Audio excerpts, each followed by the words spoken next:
Lima 261 পৃষ্ঠা, 275 পৃষ্ঠা ও 350 পৃষ্ঠা 3টি গল্পের বই পড়েছে এক মাসে।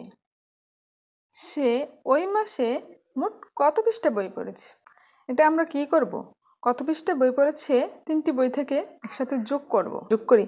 প্রথম বইয়ের পৃষ্ঠা পড়েছে 261টি, দ্বিতীয় বইয়ের পৃষ্ঠা পড়েছে 275টি।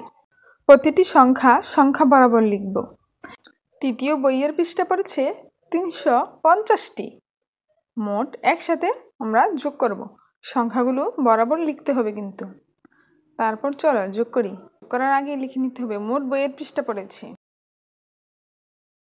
তারপরে কি 5 আর 1 কত হয়? এভাবে যোগ করি। 5 আর 1 6। তারপর 5 আর 7 কত? 12। 12 আর 6 18। 18 আর 8 হাতে 1। 1 3 সাথে যোগ করব। কত? 4। 4 আর 2 6। 6 আর 2 8। লিখব 8। 886 করে ফলাফল হলো 886টি। সে ওই মাসে 886টি পৃষ্ঠা বই পড়েছে। Happy new year. অনেক কষ্ট করে তোমাদের জন্য ভিডিওগুলো তৈরি করি। দেখে সাবস্ক্রাইব না করো, একটা লাইক তো করতে পারো।